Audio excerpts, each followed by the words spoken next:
Cerca Teleeuropa sul tuo Play Store o Apple Store e scarica la nostra app.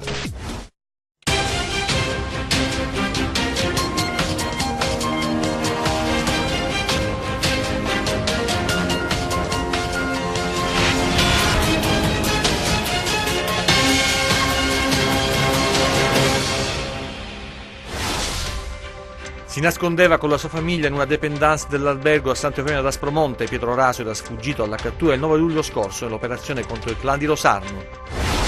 Il maltempo colpisce la costa tirrenica cosentina, danni a Fuscaldo, Cetraro e Amantea. La proposta è di recuperare le vecchie littorine delle ferrovie della Calabria per garantire il trasporto e l'ospedale che sarà costruito a Palmi. Tradizionale visita nei cimiteri per rendere omaggio ai defunti. A Cosenza, messa celebrata dall'arcivescovo Monsignor Nolè. Il Cosenza sarà di scena domani alle 15 a Palermo. Il Crotone domenica riceverà il Carpi. In Serie C, gare interne per Vibonese e Catanzaro. Il derby Rende Regina si giocherà lunedì. Buonasera dalla redazione TG10, cominciamo il nostro telegiornale con la cronaca. Che è stato arrestato mentre incontrava la moglie e la figlioletta Pietro Raso, il 29enne di Rosarno, latitante da 3 mesi, quando si era reso indisponibile, sottraendosi al fermo disposto dalla DDA di Reggio Calabria, un'operazione denominata Ares. Vediamo i particolari nel servizio.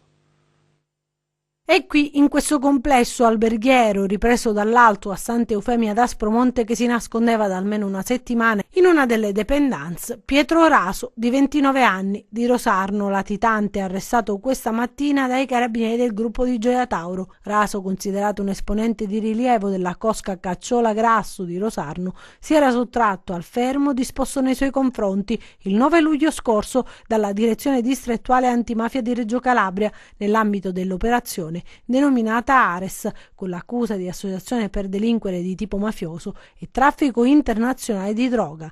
Nel momento in cui è stato bloccato dai carabinieri, il 29enne stava per incontrare la moglie e la figlia di 7 anni nella dépendance dell'albergo che aveva preso in affitto. Il latitante, secondo quanto si è appreso, non era stato inserito nel registro degli ospiti dell'albergo per motivi su cui i carabinieri stanno svolgendo degli accertamenti e al momento dell'arresto non aveva con sé alcun documento di identità.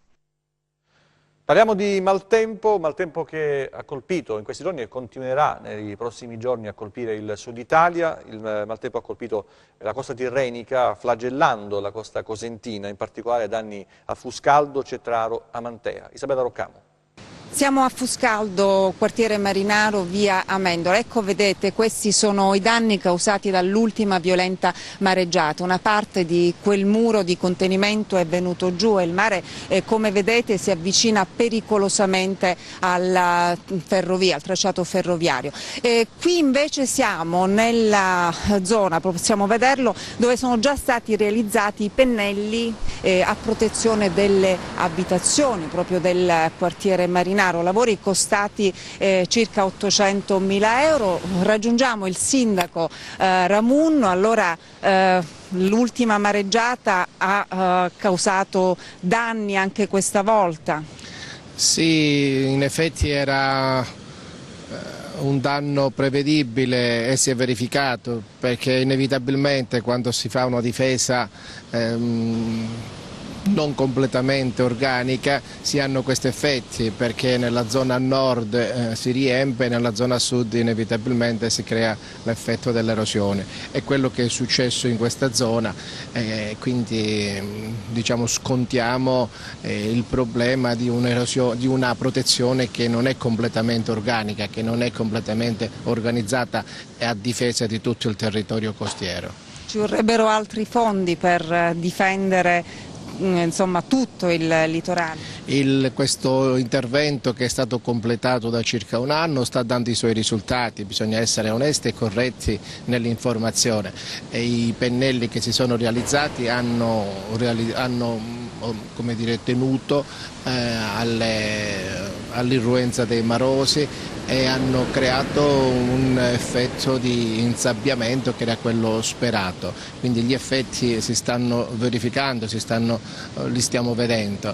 È chiaro che nella zona sud inevitabilmente questo fenomeno di erosione, per la dinamica che dicevo prima, si è verificato, quindi ecco, dobbiamo intervenire in questa zona ancora a rischio, che è una zona interessata anche da parte delle ferrovie che praticamente devono difendere il loro tracciato ferroviario, e quindi so che sono interessati anche a realizzare un progetto che vada in questa direzione.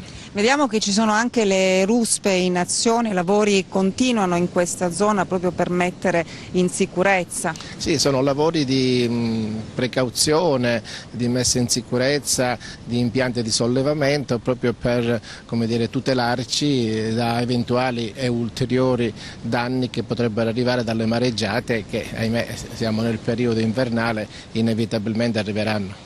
Oggi è tornato a splendere il sole qui a Fuscaldo, non c'è più la mareggiata di ieri, ma insomma, le ultime piogge hanno causato anche allagamenti nel centro cittadino. Ci sono stati molti problemi, Sindaco? No, c'è stato un allagamento in una zona dove c'è praticamente un abbassamento della quota stradale, ma per un mancato funzionamento di una pompa di sollevamento il problema si è risolto, diciamo, in pochissime ore, quindi diciamo che si è riusciti a intervenire tempestivamente e a ridurre i danni.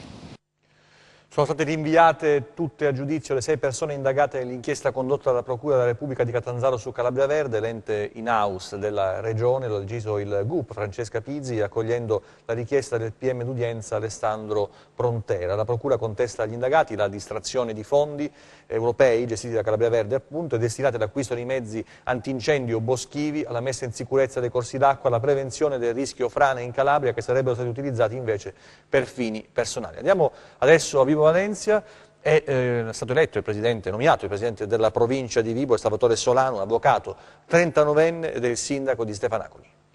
Sebbene siano elezioni di secondo livello, ovvero votazioni che coinvolgono solo gli addetti ai lavori, vale a dire sindaci e consiglieri comunali, non c'è dubbio che, soprattutto in una fase confusa come quella attuale, rappresentino comunque un dato politico indicativo. Il primo può essere definito addirittura storico. Salvatore Solano, sindaco di Stefanacoli e nuovo presidente della provincia di Vibo Valentia, è il primo presidente dichiaratamente di centrodestra che va a ricoprire questa carica da quando la provincia di Vibo Valentia è stata istituita. Finora erano stati esclusivamente esponenti di centrosinistra, quasi tutti di estrazione centrista, per non dire di tradizione democristiana. La prima eccezione era stato Andrea Niglia, perché eletto col sostegno di una parte del centrodestra, ma solo Salvatore Solano è dichiaratamente un candidato della coalizione di centrodestra, tra l'altro su espressa indicazione del senatore di Forza Italia Giuseppe Mangialavori, che in pochi giorni incassa una doppia vittoria, potendo annoverare anche il neoeletto sindaco di Tropea Giovanni Macri tra gli uomini da lui indicati e che a lui fanno riferimento. Ciò detto, rimane da capire quale sia realmente il panorama politico nel territorio vibonese, perché un altro dato appare chiaro e contemporaneamente carico di incognite. Per l'elezione di Solano, infatti, è stato cruciale il voto compatto della città capoluogo, che si è schierata con una forza elettorale che è andata al di là dello stesso centrodestra, pescando cioè voti che in teoria sarebbero di consiglieri comunali di centrosinistra, se non proprio targati PD, un segnale che conferma la totale confusione e profonda spaccatura in cui ormai è ridotto il partito, anche a Vibo Valentia. Antonino Schinella, sindaco di Arena, candidato ufficiale del centro-sinistra, è stato votato da appena 6 consiglieri comunali della città capoluogo, 5 dei quali lo hanno apertamente dichiarato, facendo riferimento ad Antonio Lo Schiavo, leader dei progressisti. A conferma di ciò, il fatto che dei 3 consiglieri provinciali eletti in quota PD, nessuno è della città capoluogo. C'è da chiedersi a questo punto quali ripercussioni potrà avere questa elezione per l'amministrazione Costa. Rappresenta un rafforzamento della maggioranza a sostegno del sindaco di Vibo Valentia, oppure addirittura un indebolimento alla luce di queste alleanze trasversali che inevitabilmente guardano all'evoluzione del quadro politico nazionale, pur avendo di fatto individuato un proprio leader locale nel senatore Mangialavori?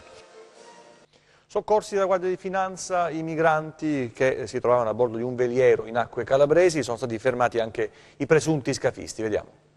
In questi fotogrammi le fasi del trasferimento dei migranti dal veliero sul quale viaggiavano da giorni nel tentativo di arrivare in Italia all'imbarcazione della Guardia di Finanza. 61, tutti uomini di nazionalità irachena, sono stati soccorsi al largo di Palizzi, nello Ionio Reggino, dal Roan della Guardia di Finanza di Vibo Valentia. I finanzieri hanno individuato e fermato lungo il litorale 3 cittadini di nazionalità ucraina, ritenuti gli scafisti dell'imbarcazione, mentre con gli indumenti ancora bagnati tentavano di allontanarsi. Il veliero con a bordo i migranti è stato rimorchiato e condotto nel porto di Reggio Calabria, da dove sono stati condotti nel centro polifunzionale della Polizia di Stato, in attesa del trasferimento in centri di prima accoglienza. Le operazioni di sbarco, con il coordinamento della Prefettura di Reggio Calabria, hanno visto impegnato personale della Polizia di Stato, 118, Croce Rossa, Protezione Civile e Coordinamento Ecclesiale Sbarchi dell'Arcidiocesi di Reggio Calabria Bova. Adesso altre storie, altri fatti, ai nostri 100 secondi di cronaca, vediamo.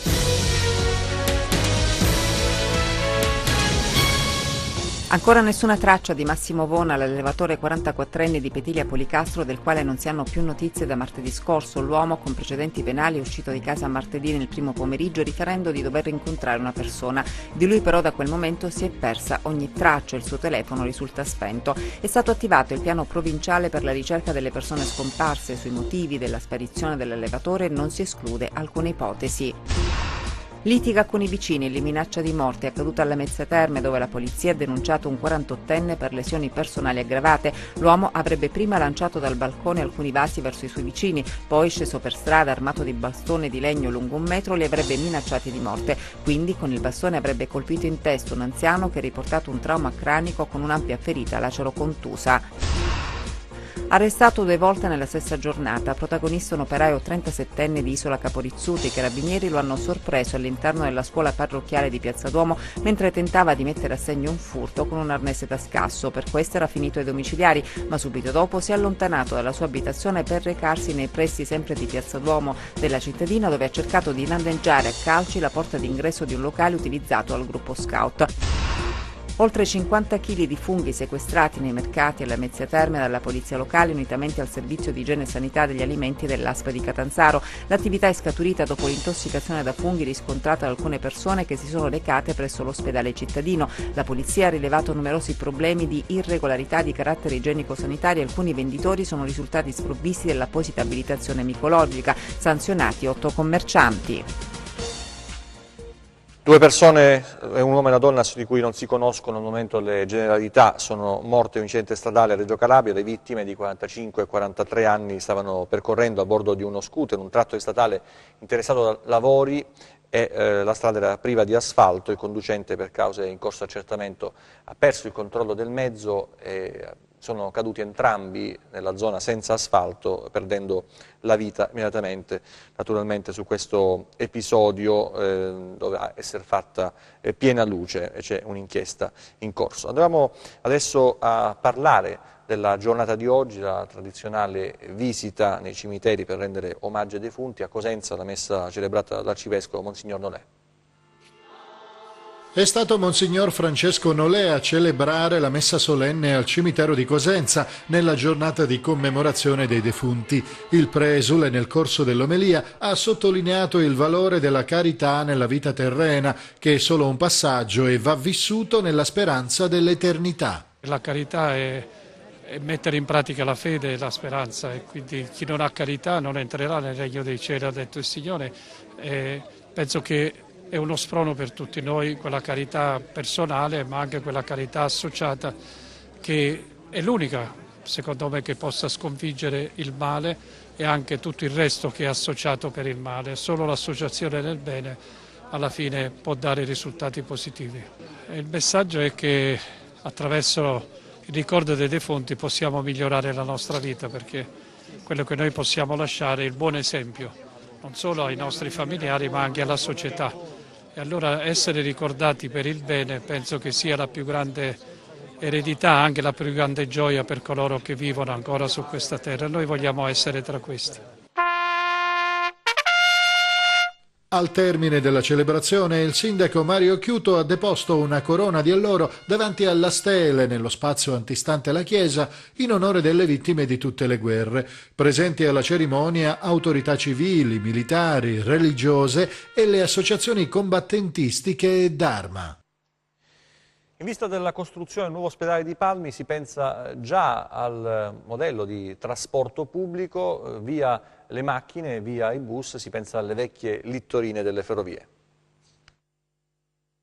Le contingenze a volte aiutano a rivalutare tante realtà considerate superate. Il caso del nuovo ospedale della Piana, che dovrà sorgere a Palmi e che potrebbe far da stimolo per far rinascere le cosiddette littorine delle ferrovie calabro-lucane nel tratto Gioia Tauro-Palmi. Il suggerimento arriva dall'Associazione Ferrovie in Calabria, che sottolineano come una completa assistenza sanitaria non può prescindere da un buon sistema di mobilità pubblica, soprattutto quando i binari a scartamento ridotto della ferrovia Gioia Palmi, servizio sospeso nel 2010, passano a pochi metri da dove dovrebbe essere costruito l'importante e nuova struttura sanitaria. Potenzialmente quindi migliaia di automobili che potrebbero rimanere in garage se l'ospedale fosse collegato bene e velocemente tramite una ferrovia già esistente con ovvi benefici anche per i mezzi di soccorso che non si troverebbero a dover affrontare ingorghi stradali. Ad oggi risulterebbe necessario solo il rinnovo dell'armamento, peraltro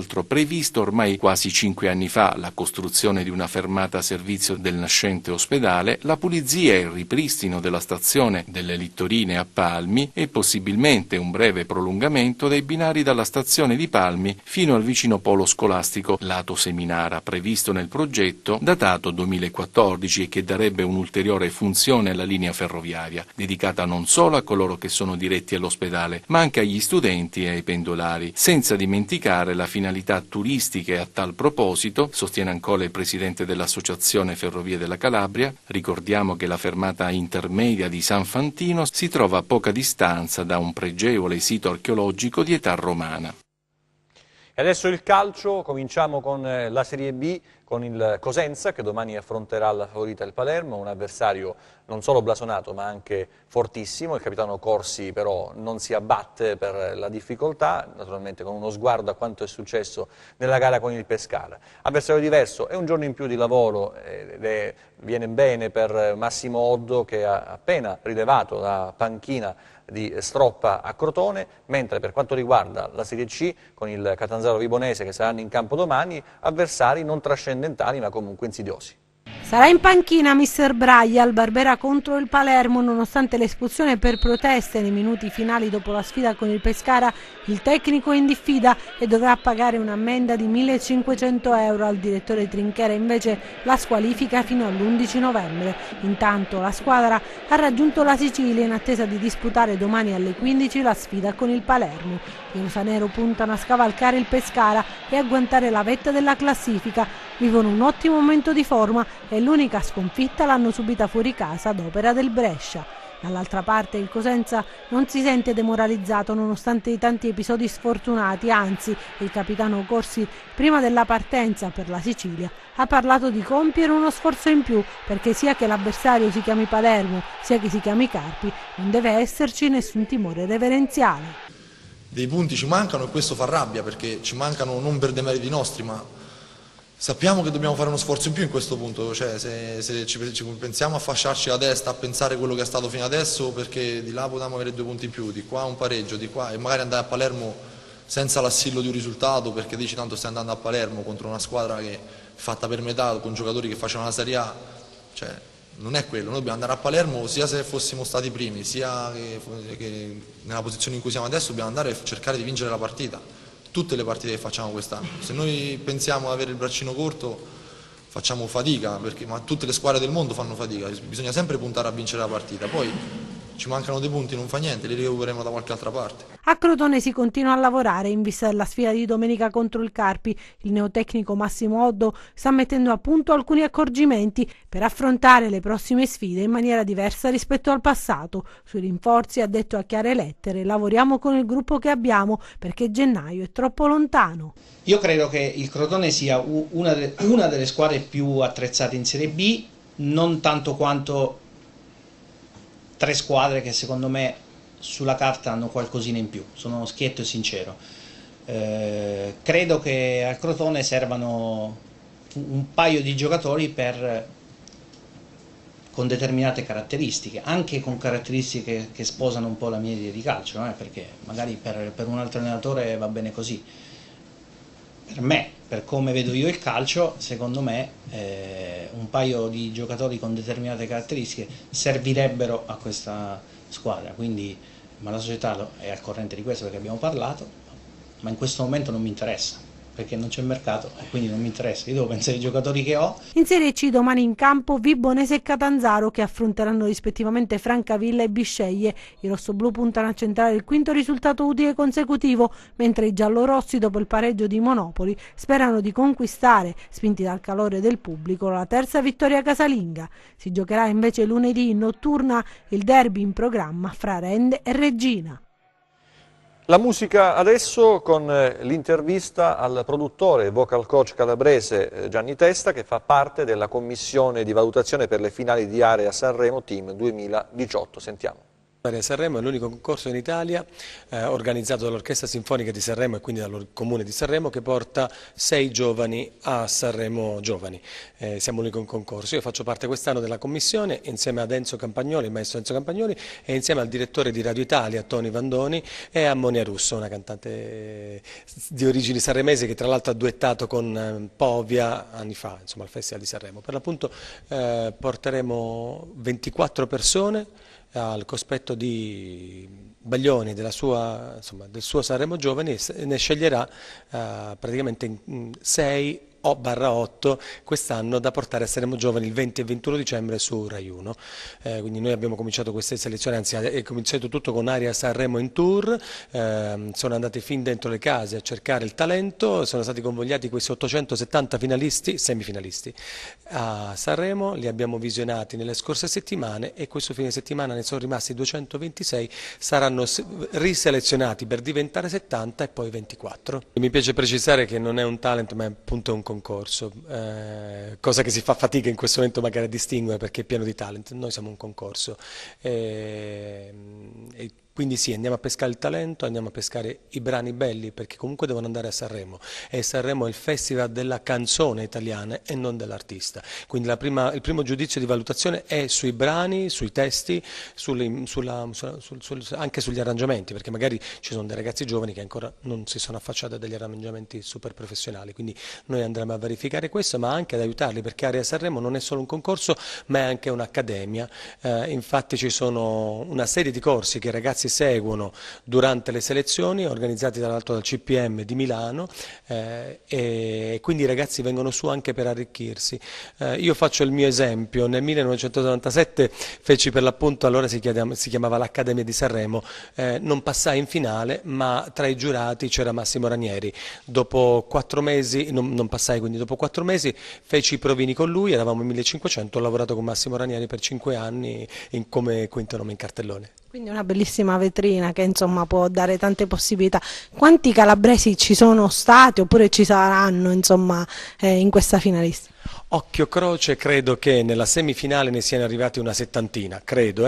In questa prefinale mi pare ne siano arrivati 7-8, non so i numeri precisi perché ovviamente non mi occupo della segreteria, però credo che 7-8 ci siano calabresi ancora nei 226. Quindi la Calabria può ancora ambire a posizioni di alta classifica? Io mi augurerei che la Calabria quest'anno facesse Sanremo. Diamo una buona notizia: 2 escursionisti reggini che si erano smarriti in Aspromonte sono stati raggiunti dal soccorso alpino. È decisivo l'utilizzo da parte del soccorso alpino della SMS Locator, un sistema che consente attraverso la risposta a un messaggio di avere in modo istantaneo le coordinate della persona dispersa. Adesso il meteo con le previsioni per le prossime ore con i nostri esperti, meteoincalabria.it.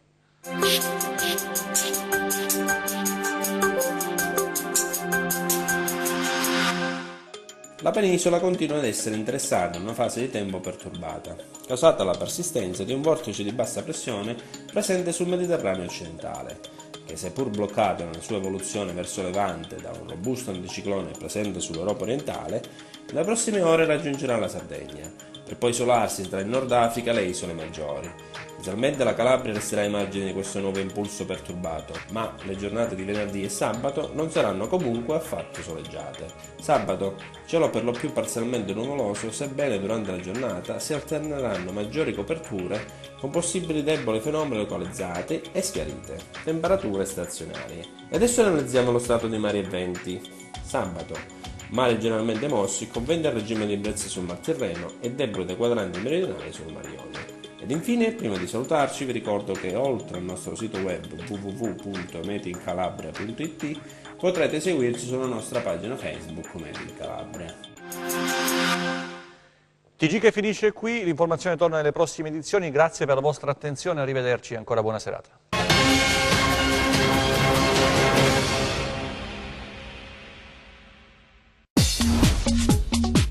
Cerca Teleeuropa sul tuo Play Store o Apple Store e scarica la nostra app.